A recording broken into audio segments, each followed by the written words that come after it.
Direct News TV. U.S. reporter held by Russia on spying charges denied release. Moscow, a Russian judge ruled Tuesday that American journalist Evan Gershkovich must remain behind bars on espionage charges in a case that is part of a crackdown the Kremlin has intensified on dissent and press freedom since invading Ukraine. Appearing in public for the first time in weeks, the 31-year-old Wall Street Journal reporter stood in a defendant's glass cage in Moscow City Court, wearing blue jeans and a navy blue gingham checked shirt.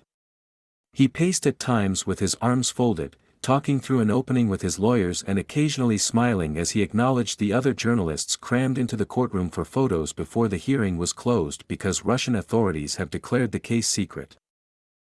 Gershkovich is the first U.S. correspondent since the Cold War to be detained in Russia on spying charges, and his arrest rattled journalists in the country and drew outrage in the West.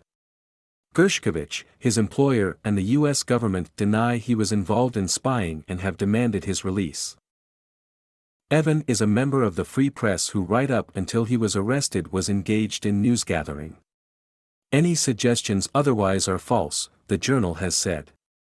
Last week, the U.S. officially declared that Gershkovich was wrongfully detained. Russia's Federal Security Service arrested Gershkovich in the Ural Mountains city of Ekaterinburg on March 29 and accused him of trying to obtain classified information about a Russian arms factory.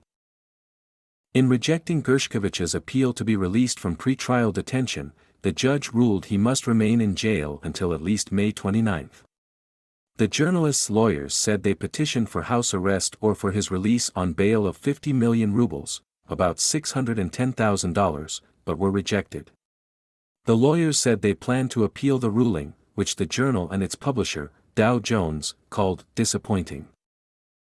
Russian journalist Vasily Polonsky posted a video in which he shouts, "Evan, hang in there. Everyone says hello." Gershkovich then nods. Gershkovich could face up to 20 years in prison if convicted. Russian lawyers have said past espionage investigations took a year to 18 months, during which time he could have little contact with the outside world. He is held in Moscow's Lefortovo prison, which dates from the Tsarist era and has been a terrifying symbol of repression since Soviet times, especially under Joseph Stalin. "It's not a very nice place in general, but conditions are okay. He doesn't complain," his lawyer, Tatyana Natskina, said after Tuesday's hearing. Gershkovich had no medical complaints and was getting exercise by walking, she said, adding that he also was watching a cooking show on TV and reading, including Leo Tolstoy's War and Peace. He said that in the morning he eats porridge, and he wrote to his mother that it looks like his childhood, Natskina said, a reference to his Russian heritage. His parents moved to the United States from the Soviet Union. "He's in good fighting spirit. He's ready to prove his innocence and defend media freedom," she said. She added that Gershkovich has received letters from his parents and supporters, but hasn't been allowed any phone calls. He also told his lawyers he was thinking about writing a book about the ordeal when he's free.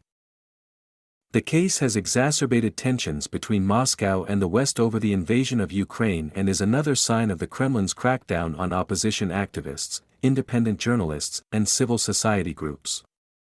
The sweeping campaign of repression is unprecedented since the Soviet era. Activists say it often means the very profession of journalism is criminalized, along with the activities of ordinary Russians who oppose the war.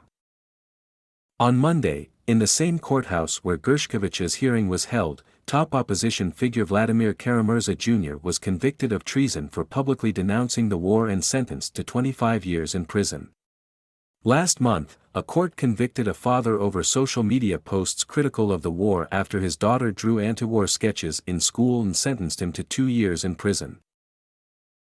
Russia's foreign ministry summoned the US, UK and Canadian ambassadors over crude interference in Russia's internal affairs after they attended the Kara-Murza hearing Monday. After pressing authorities for days to grant consular access to Gershkovich, U.S. Ambassador Lynn Tracy, who attended the hearing, said Monday she had visited him in prison. She tweeted that he is in good health and remains strong, reiterating a U.S. call for his immediate release. U.S. President Joe Biden spoke to Gershkovich's parents last week and again condemned his detention. "We're making it real clear that it's totally illegal what's happening, and we declared it so," he said. The last American reporter to be arrested on espionage charges by Moscow was Nicholas Danilov in 1986. A correspondent for U.S.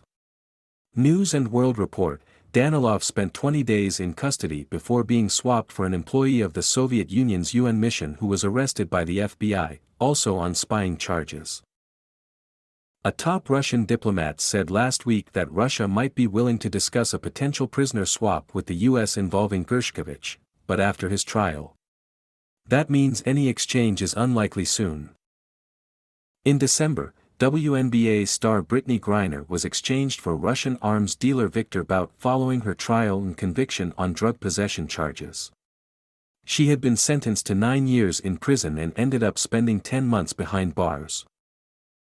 Another American, Michigan corporate security executive Paul Whelan, has been imprisoned in Russia since December 2018 on espionage charges, which his family and the U.S. government have called baseless.